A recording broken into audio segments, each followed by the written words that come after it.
personanya, kemudian bidangnya apa, kemudian diberi nama itu opsional.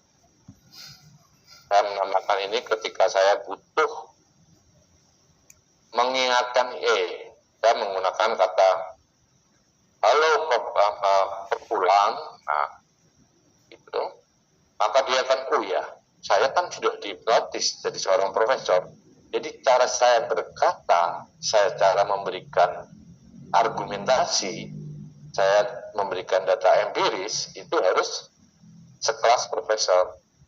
Nah, kemudian yang kedua, komponen kedua adalah tugas Anda membantu saya membuat proposal disertasi. Tujuannya apa coba ini?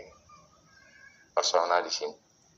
Tujuannya adalah agar IE tahu hasil akhirnya dokumen apa yang akan Anda bentuk. Nah, ketika dia sudah tahu, maka dia kan cerdas banget tuh IE itu akan menggunakan pakem-pakem untuk membuat proposal disertasi yang standar. Nah, itu. Kemudian kita kunci rules. Nah, selalu gunakan bahasa Indonesia, selalu gunakan tone akademis, selalu gunakan stasi. Nah, dan seterusnya.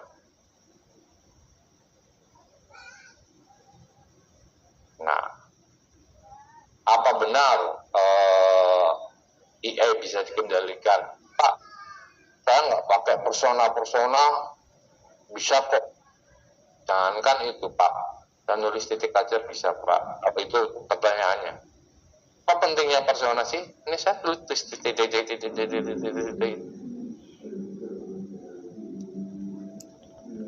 Dia berpikir, tapi jawabannya kita lihat.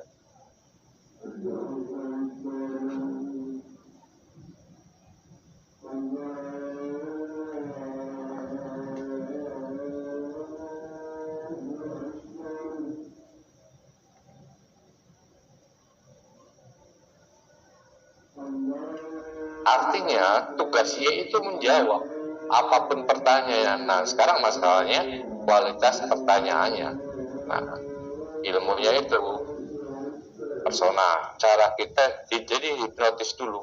Kalau pakai ChatGPT ya ditulis di awal di chatting. Kemudian konteks.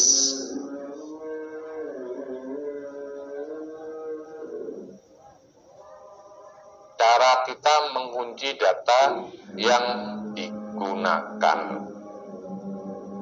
Ya. Konteks itu apa juga? Kalau ada yang tahu. Nah, konteks ini tadi.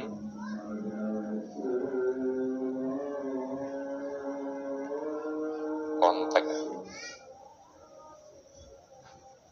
Dokumen-dokumen ini tuh konteks. Kalau di ChatGPT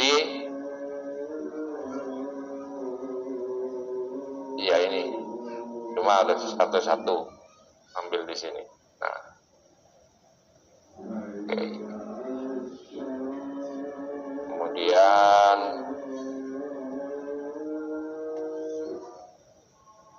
Kemudian tugas kontak ya, sebelumnya itu kontak ini. Kontak maksudnya biar ada bayangan gini. Jadi jangan pernah sekali-kali chatting tanpa kontak. Itu sama saja Anda berteriak di hutan belantara. Karena dengan segudang ilmunya, tapi nggak tahu kontak. Nah, kontak itu contohnya seperti ini. Kita pisahkan dulu. Ini Mas Dapa pergi, Profesor Dapa misalnya. Ya. Saya dosen fisika. Saya mencari buku fisika terbaru misalnya. Oh, kalau tentang ilmu pasti ada di rak sini Pak. Oh, ini Cuma buku-buku tentang fisika anak SMA sama S1. Anda menyepelekan saya cari mekanikal kuantum. IQ saya 120. Anda menghina saya. Loh, Bapak kan tadi tanyanya fisika. Kalau fisika ada di sini. Nggak becus Anda. Apa dia? Wing. Terus di sini ada dek kecil, di sini dek Sinta. Ini Mbak Rina namanya kalau belum kenal. Saya tak kenalin ya. Mbak Rina, saya disuruh ibu mencari buku tentang neuroscience. Loh, anak kecil kok sudah belajar neuroscience? Ini saya kasih catatan sama ibu. Bukunya yang ini.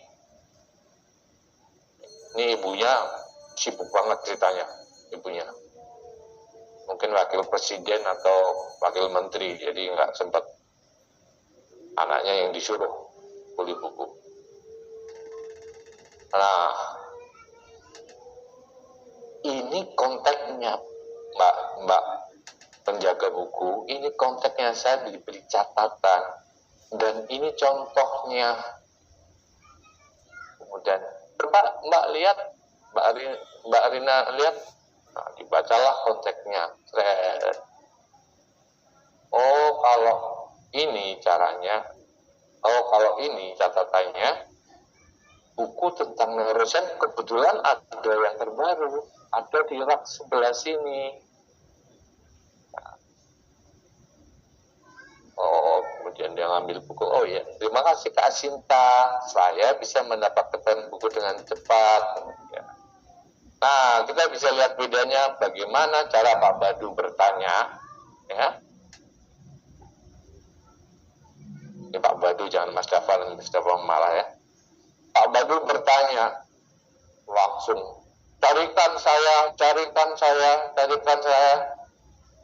Oh, kalau saya jadi ininya, ente siapa gitu. ChatGPT bisa ngomong ya. Kalau ChatGPT bisa ngomong, carikan saya. ChatGPT bukan Google, beda. Kalau cari informasi, Anda di Google. Nah, carikan, nah itu salah pahamnya di situ. Apa yang masih sering kayak gitu. Carikan saya referensi tentang, atau lebih parah lagi, buatkan saya jurnal, artikel. Udah, IE-nya saking pinternya kebingungan, tapi dia nggak punya konteks. Harus diberi konteks di sini, nggak tahu kemana. Nah, itu konteks. Kita interaktif aja, kalau ada yang tanya bisa langsung resen atau di kolom chat. Yang bagian sertifikat nanti di terakhir ya, tetap kita kasih. Oke, kita sampai mana tadi? Konteks ya, itu konteks. Nah, jadi ketika kita ngobrol dengan AI, konteksnya itu harus jelas. Contohnya konteks apa? Dokumen, PDF dan seterusnya. Kemudian pilar yang ketiga adalah tugas. Cara kita memberikan tugas dan mengunci hasil. Bapak Ibu tadi sering melihat perintah-perintah saya, 50 kata penting. Tugas Anda hanyalah merangkai ide-ide saya. Nah, simulasinya seperti ini. Simulasinya seperti ini. Saya beri warna dulu.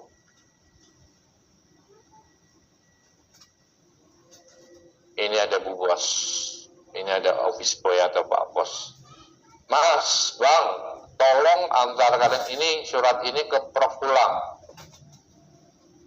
Oke, siap Bu. Balik lagi. Maaf Bu, jalanan macet sekali hari ini, ada demo.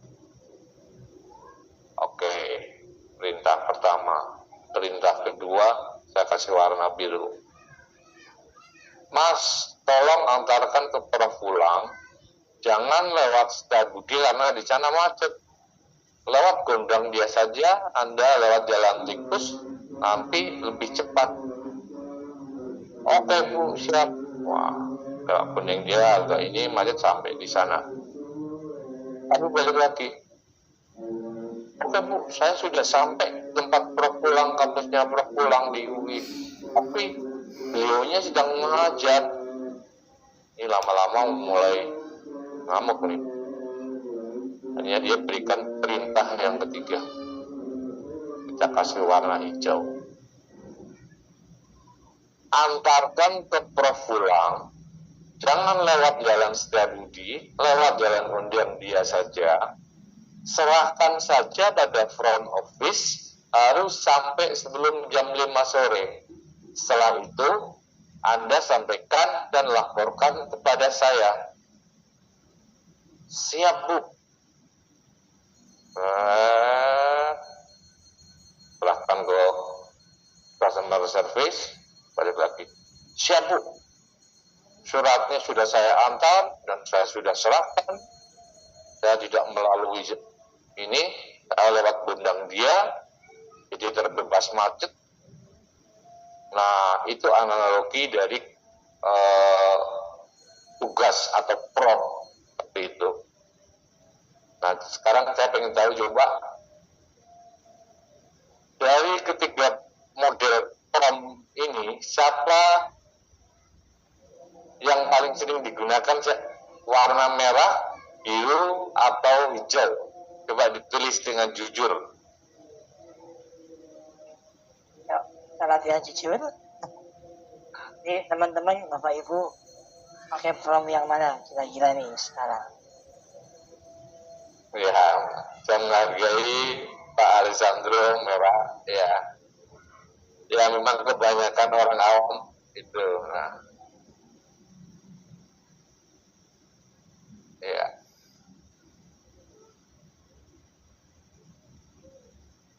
Biru dari Mbak Dian, Cahya, Mas Kaibran, merah. Ya, rata-rata seperti itu. Nah, itu. Coba lihat tadi prom-prom saya. Ketika saya meminta paragraf, saya paragrafnya minta 50 kata. Ketika saya memerintahkan jadi paragraf, saya juga jelaskan di sini penting tugas Anda. Ini saya besarkan. Oh, nggak bisa. Ini saya ambil prompt saya ya.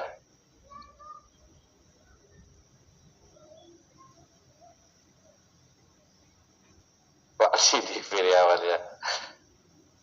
Kalau sedang fokus, namun jika sedang panik hanya menggunakan merah. Ya, yang penting nggak kesetrum keyboard aja. Ya.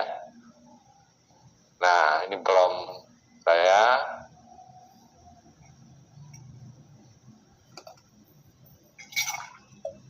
Nah,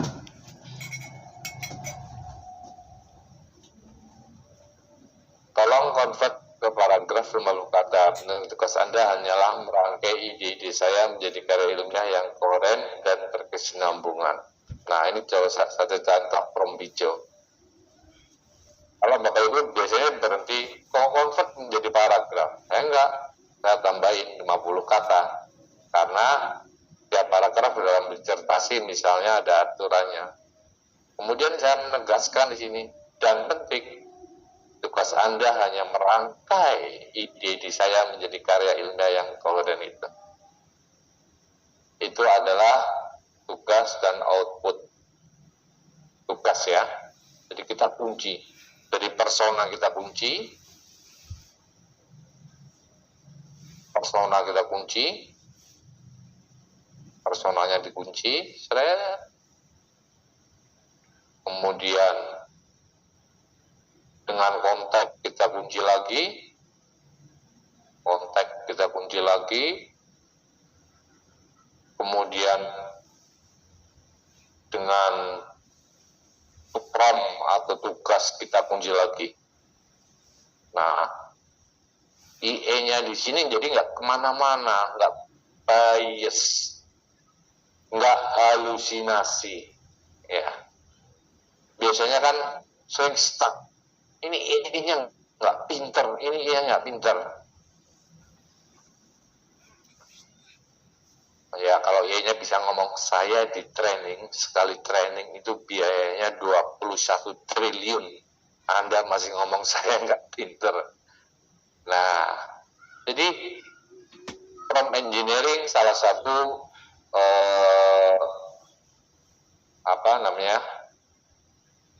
ilmu, bidang ilmuwan untuk cara kita berkomunikasi. Nanti ada context engineering.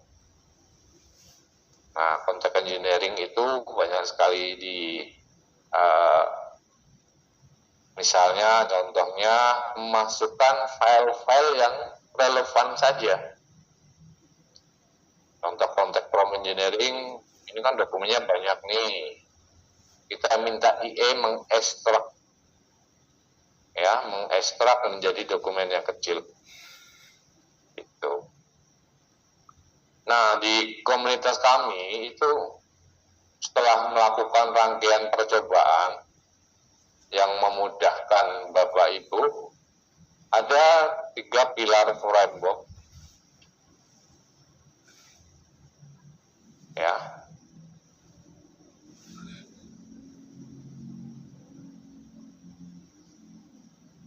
Saya tulis di sini yang kosong. Ini 3 framework.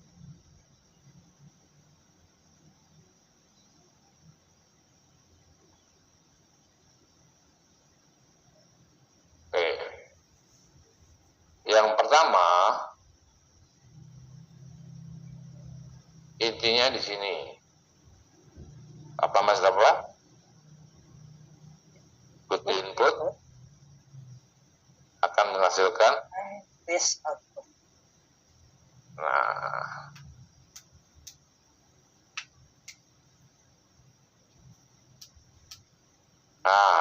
kita langsung saja ya, waktunya biar cepat. Nanti kalau mau yang pendalaman ada di komunitas, di kelas-kelas komunitas. Nah, di sini ada ratusan software. Di sini kita pakai namanya SageSpace.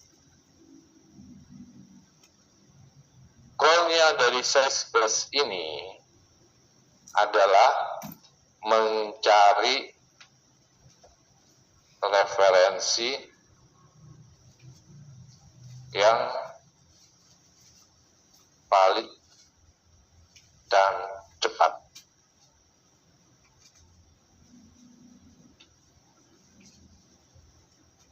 Nah, oke.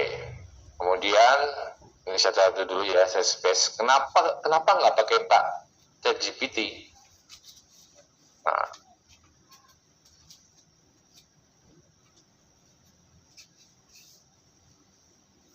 saya minta tolong lagi ke teman-teman ya. Saya akan menuliskan, carikan saya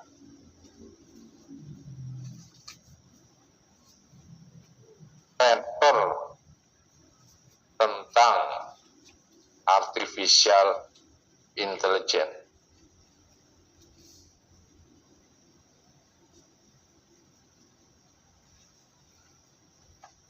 Nah, ini ada prompt.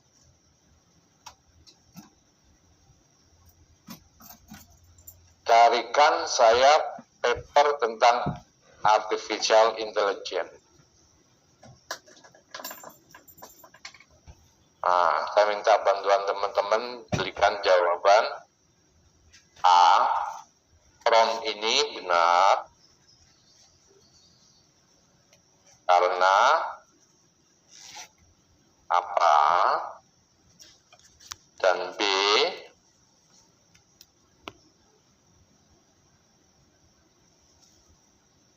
prompt ini salah karena apa. Coba silakan minta bantuan teman-teman. Prompt-nya ini, tadi kan saya paper tentang artificial intelligence. Ini fundamental sekali. Oke, silakan coba dijawab teman-teman. Kira-kira ini from yang benar atau from yang salah? Dan alasannya apa kira-kira? Kalau ya silakan dijawab. Setahu Anda, kalau Anda tidak ini memahami ini, salah kaprah dalam penggunaan AI nanti berikutnya. Nah, carikan saya paper tentang artificial intelligence. Nah, ada yang menjawab? Karena tidak spesifik tentang kasus AI dan model AI-nya. Oke, kita terima tabung dulu. Mungkin 1-2 jawaban lagi.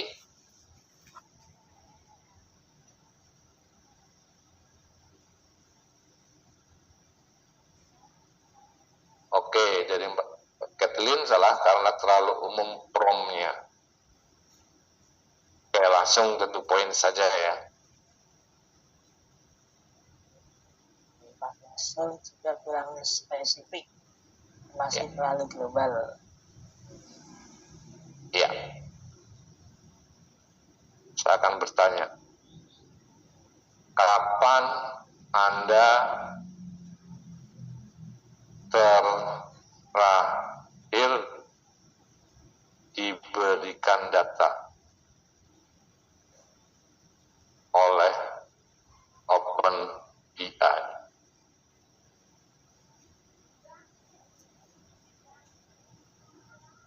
Nggak usah pakai thinking kelamaan.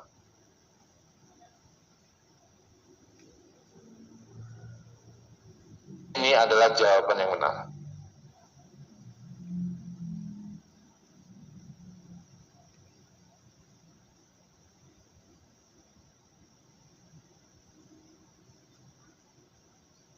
Oke, paham ya?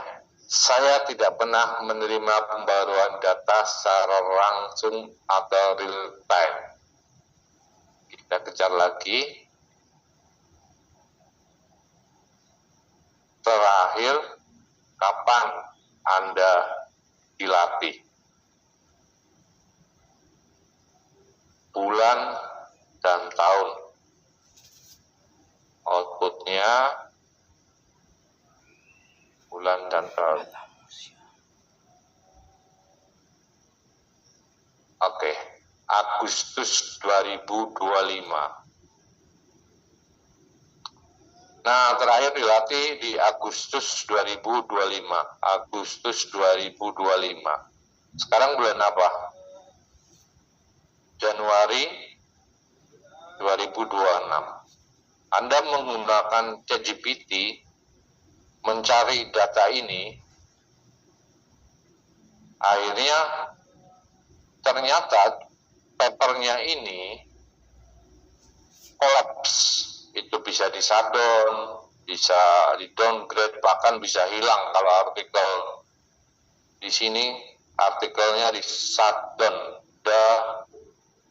Agustus, September, katakanlah Desember 2025.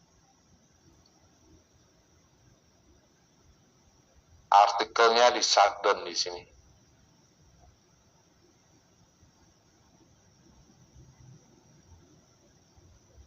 Nah, pertanyaan saya, di sini kan ada cut off. Pengetahuan IE tidak real time. Hanya sampai Agustus. Ya nanti diupdate lagi. Nah, tapi pada titik tertentu ada shutdown seperti ini. Nah, artinya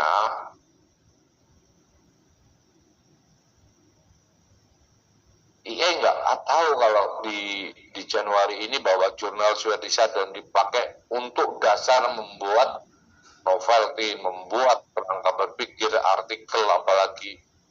Nah, itu bahayanya. Siapa yang ngomong data dia sampai Agustus 2025 saja? Pak Ari kan? Bukan. AI. Agustus 2025 ChatGPT. Jadi kalau sumbernya tidak bisa dipertanggungjawabkan secara ilmiah, apakah outputnya bisa dipertanggungjawabkan secara ilmiah? Jawabannya pasti tidak. Nah, oleh karena itu muncullah software-software baru yang tugasnya ini sebenarnya ChatGPT, nyewa dia intinya, tapi dilatih khusus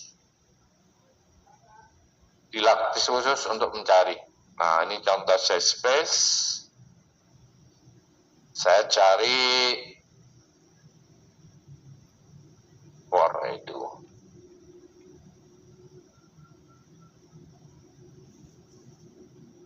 Saya masih penasaran meneliti gimana caranya IA itu bisa jauh lebih dipahami oleh daerah-daerah terluar daripada perkotaan. Bagaimana metodenya? Karena pada riset saya ternyata orang yang nggak ngerti kaptek dalam tanda kutip, ketika saya beritahu IA, mereka jauh lebih gampang mengembangkan. Oke, ini namanya Space ya. Frame pertama, goalnya mencari ini. Saya pilih PDF, biar ada PDF-nya, untuk memastikan bahwa dokumennya itu masih hidup. Kemudian open access, saya pilih yang gratisan aja. Kemudian top paper, saya ingin pilih yang Scopus kuartil 1 sampai kuartil 3. Ya, Space ini ada yang berbayar. Kalau berbayar itu sekitar 500.000. Ada yang free, berbayar sekitar 400 atau 500, saya lupa. Tapi kalau di komunitas, Bapak join komunitas itu patungan. Cuma berapa ribu, Mas Dafa? 25.000. Iya, jauh sekali. Nah, kemudian saya pilih 5 tahun, jurnal artikel, selesai.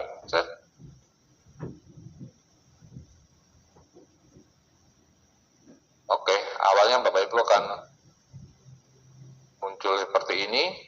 Nah, tujuannya adalah mencari yang cepat. Saya pilih summary introduction. Nah, dari sini saya sudah tahu ini artikel cocok enggak dengan kerangka saya. Nah, kalau cocok saya download tinggal di sini. Ya, saya juga bisa masuk di sini. Saya mempelajari lebih dalam. Misalnya di sini, saya minta penjelasan explain text. Nah, dia menjelaskan. Ini maksudnya ngomong apa sih? Ini kebetulan bahasa Inggris, jadi gampang.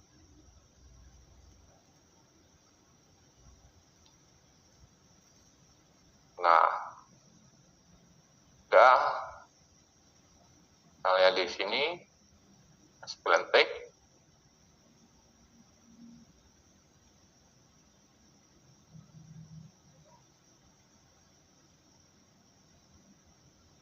Nah, kemudian kita cari figur, ada nggak di sini figurnya? Ada figur, saya aktifkan, tinggal di blok saja. Nah, dia mengcapture, sudah menjelaskan. Ada figur lagi nggak? Oke. Nah, kita tunggu. Figur. Nah, ini ada figur lagi. Figur 1. Blok saja, langsung dia akan menjelaskan sendiri. Ini untuk belajar tipis-tipis. Nah, habis ini terakhir, waktunya kurang 8 menit, saya akan jelaskan belajar yang bukan tipis-tipis, belajar tebal-tebal. Nah, udah. Nah, ini dijelaskan. Itu namanya sage-based. Kemudian yang kedua, kita memakai software namanya Notebook LM. Ini punya Google. Goalnya menggunakan Notebook LM adalah mendalami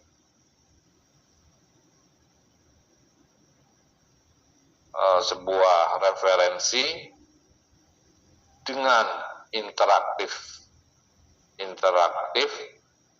dan cepat. Saya ganti kata cepatnya dengan sangat cepat.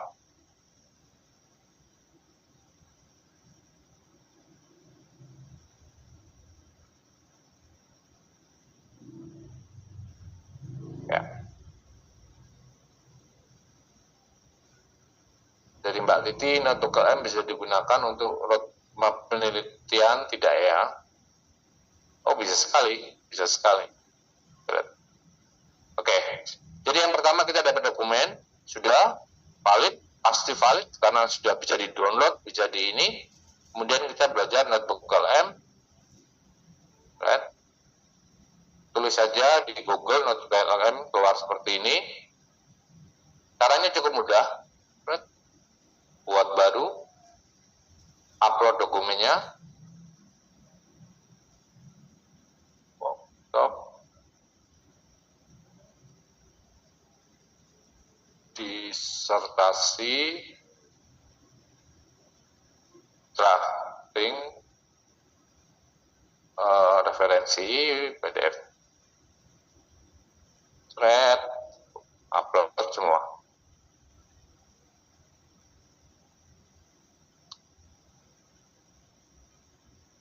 Nah, sumbernya ini semua bisa, semua file. Ada audio misalnya lagi kuliah, rekaman, direkam, gitu.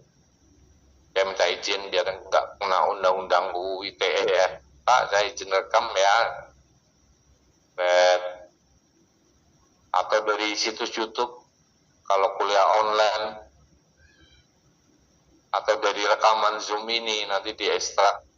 Itu diupload ke YouTube, nanti diekstrak bisa. Semua file bisa. Dan jumlahnya berapa? Kalau yang Pro itu 300 dokumen sekali upload sudah. Nah, di sini ada ringkasan audio, ringkasan. Nah, ini prompt lagi jelaskan. Anda mau dijelaskan apa? Nah, ini Notebook LM kalau ada kreatif bisa banyak semuanya. Nah, ini contoh yang udah jadi ya. Ini masing-masing punya. Ini artikel. Ini contohnya yang sudah jadi. Saya punya sekitar berapa sumber ini.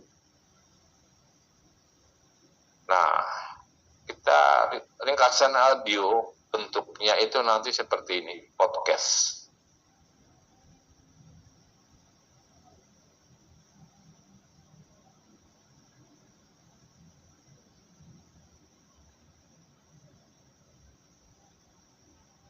Nilai absensi.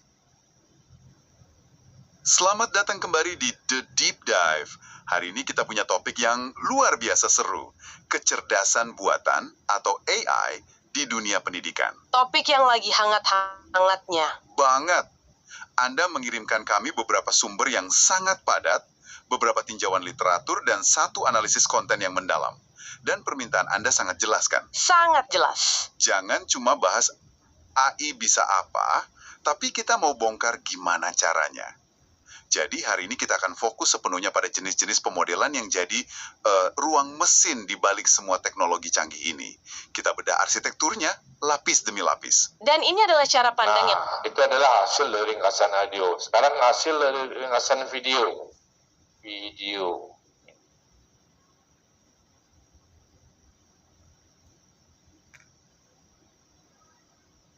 Nah, ini. Halo, selamat datang.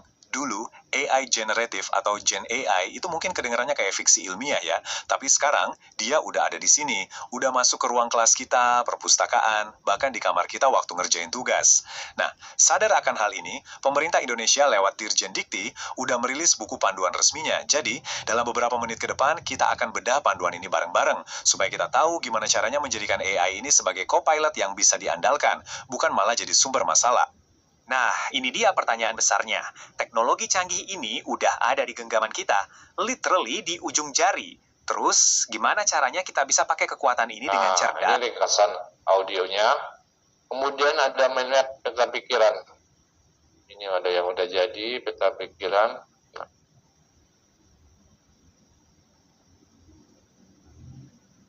Nah, ini bikin roadmap-nya dari sini juga bisa. Udah. Jadi ini adalah intisari dari 300 dokumen yang saya upload atau saya cari. Nah, jadi bayangin, membaca satu dokumen saja mungkin 3 hari bisa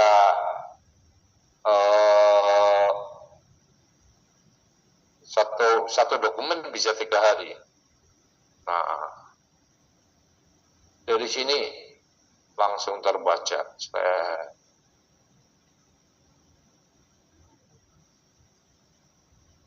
Ini contohnya. Itu adalah hasil dari itu.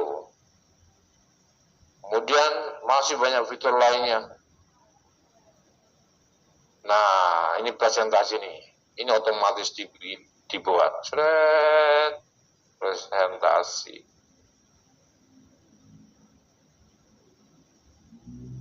Nah, yang suka malas bikin presentasi, nah ini otomatis dibikin presentasi. Misalnya mau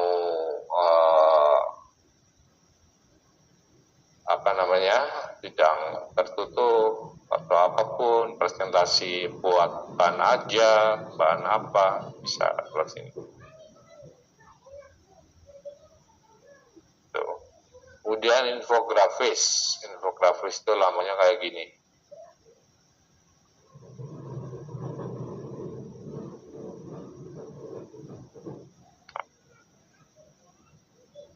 Jadi kita yang mengendalikan lewat tulisan ini. Nah, infografis.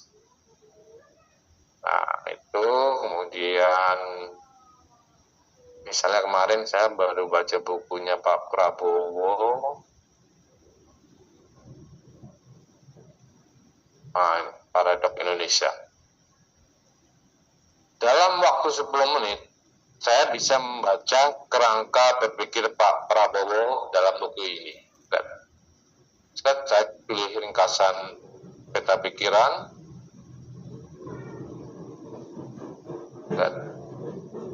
Dari sini saya sudah tahu Pak Prabowo cara berpikirnya gini. Ya mudah-mudahan berjalan lah, insya Allah kita dukung. Ketimpangan 100%. Jadi dia sudah menangkap banyak kekayaan luar negeri, sudah tahu nih banyak korupsi nih. Biaya mahal, kemudian dan seterusnya. Dan hebatnya lagi, ketika saya pengen tahu apa maksud Pak Prabowo tentang ketimpangan misalnya perangkap negara berkembang, yang dimaksud Pak Prabowo apa, saya tinggal klik saja, klik.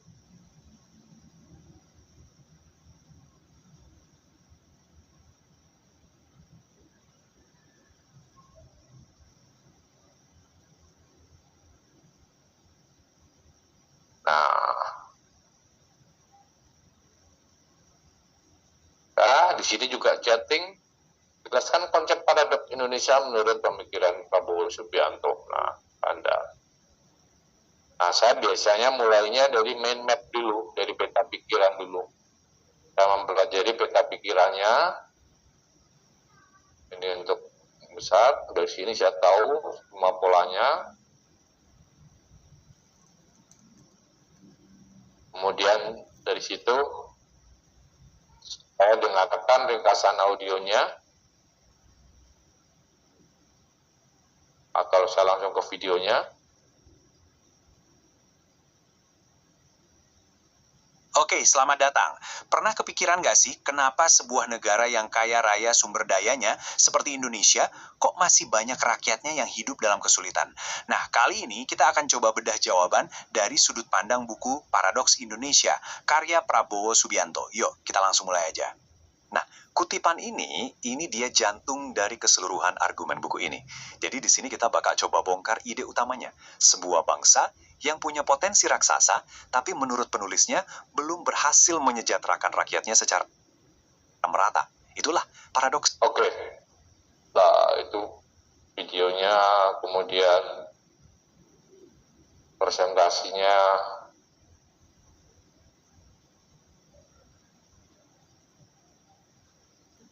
Ini AI semua yang buat, dan saya ini.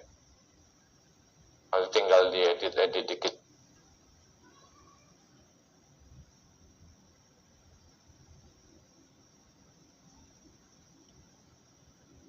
Nah, jadi ternyata Pak Prabowo itu sudah tahu terjadi penyimpangan besar-besaran sejak dia sebelum menjadi presiden, dalam bukunya Paradoks Indonesia itu. Itu contoh sederhana ya. Dari mind map-nya saja sudah ketahuan kita pikirannya. Nah, ternyata Pak Prabowo itu lagi jalanin ekonomi kerakyatan dan mirip Bung Hatta.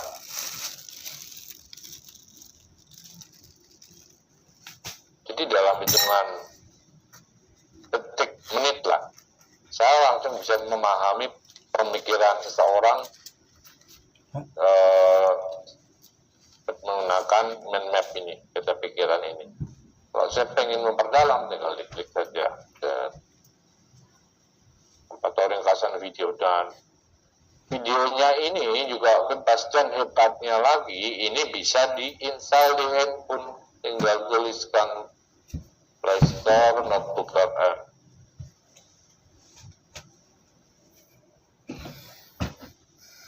Nah, jadi nggak perlu pakai laptop, iseng-iseng cari, bisa.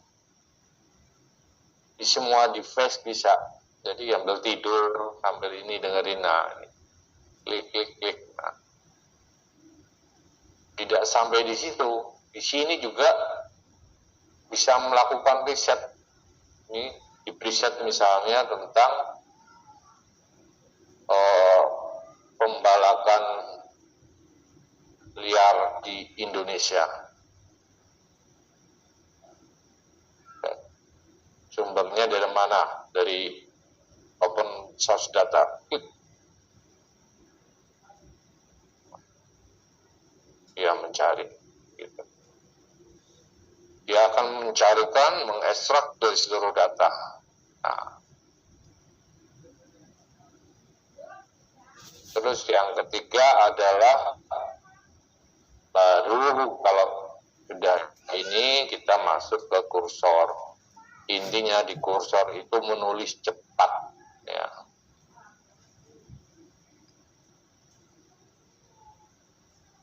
Menulis cepat, ya. Nah, Bapak Ibu bisa pilih step-stepnya mana yang paling sesuai dengan Bapak Ibu. Kalau ingin memperdalam, kami punya fasilitas, ada kelas intensif khusus.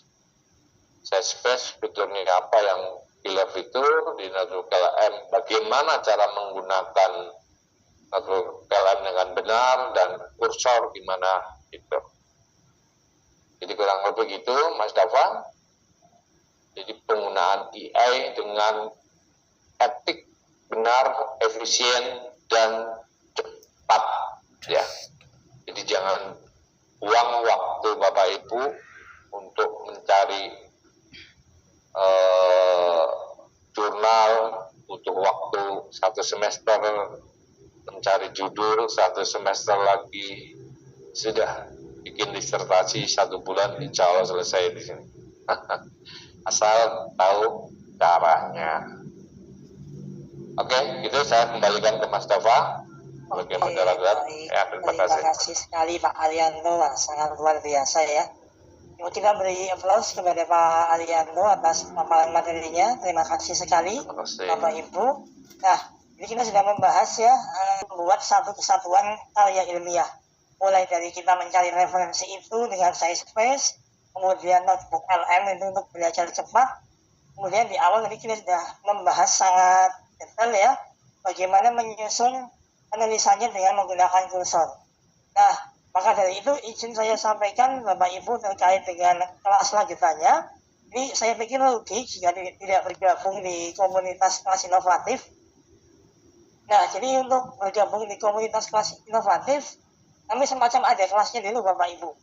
Jadi nanti ketika Bapak Ibu masuk ke grup itu tidak bingung, ini yang lain bahas apa ya, bagaimana cara pakainya. Nah, di kelas ini kita ada 3 workshop ya. Ada yang set dan membahas khusus tentang SciSpace, kemudian notebook LM, dan juga kursor. Nah, untuk kelas SciSpace kita ada di minggu depan ini, di hari Rabu tanggal 7 Januari. Ini sudah bonus dengan akun SciSpace-nya ya Bapak Ibu 1 bulan. Nanti kita akan membahas detail bagaimana tips dan triknya menemukan referensi yang akurat di SciSpace ya. Kita akan fokus membahas di SciSpace. Kemudian di notebook LM juga seperti itu. Kita ada di hari Sabtu nanti di siang ya, pukul 2, tanggal 10. Kita akan membahas semua fitur bagaimana kita mengekstrak ratusan dokumen jurnal. Mungkin Bapak Ibu di sini mencari atau merangkum jurnal mungkin membutuhkan waktu berminggu-minggu. Kita akan bahas dengan notebook LM bagaimana caranya di hari Sabtu. Kemudian juga bagi yang sudah kepengen nulis, kepengen cepat-cepat bisa menyelesaikan tesis, disertasi, kami sarankan bergabung di yang kursor ya. Nah, nanti di notebook LM ini juga Bapak Ibu akan mendapatkan bonus akun notebook LM yang Pro ya, dan juga Gemini Pro. Nah, yang sudah kepepet nulis, kepengen menyelesaikan disertasi, kami sarankan langsung bergabung di kursor. Di kelas intensif ini nanti kita ada 2 kali pertemuan. Untuk next pertemuannya kita ada di hari Jumat dan Sabtu, ya jadi kita 2 hari. Karena ini pembahasannya cukup dalam di sini. Nanti kita akan membahas kursor dan juga penggunaan SciSpace dan notebook LM juga di sini. Nah, yang paling spesial apa? Kenapa di komunitas kita mereka pada langsung ke kursor? Karena di sini Bapak Ibu bisa free pengulangan kelas tanpa batasan. Jadi artinya ketika Bapak Ibu 1 kali ini belum paham, di kelas selanjutnya, di kelas kursor kita kan selalu mengadakan biasanya setiap minggu ya. Di setiap minggu Bapak mau ikut lagi boleh. Sebagai bentuk pendalaman, refresh materi, nah itu boleh. Nah, kemudian di komunitas kita juga ada sesi pertemuan bulanan di setiap tanggal 8. Nah, jadi besok tanggal 8 akan ada pertemuan bulanan yang isinya itu akan ada update teknologi AI, kemudian nanti akan ada sharing bersama dari alumni. Jadi yang masih belum yakin bagaimana sih tipsnya biar tembus Scopus pakai kursor. Nah, nanti kita saling berbagi tips di pertemuan bulanan. Nah, silakan untuk informasi pendaftarannya langsung saja kunjungi website kami di kelasinovatif.com ya. Nanti di sini akan ada informasi pendaftaran kelasnya. Ini mumpung masih ada slot dan harganya masih promo, silakan bisa kunjungi di sini. Sebelum pergi ya, teman-teman yang lain sudah membuktikan di alumni kami untuk plagiasinya juga alhamdulillah dengan framework kita itu rata-rata di bawah 20% Bapak Ibu. Nah ini ya, kemarin ada yang sudah cek, rata-rata ada yang 12%, kemudian ada yang 18%, bahkan ada yang sampai 8% dan juga 5%. Nah jadi kuncinya adalah Bapak Ibu tahu bagaimana mengendalikan menggunakan artificial intelligence dengan 3 framework ini. Baik, silahkan langsung saja kunjungi kelasinovatif.com, dan untuk link presensi sudah kami bagikan di kolom chat. Silahkan dapat mengisi link presensi untuk pembuatan sertifikat seperti itu. Nih Mihan,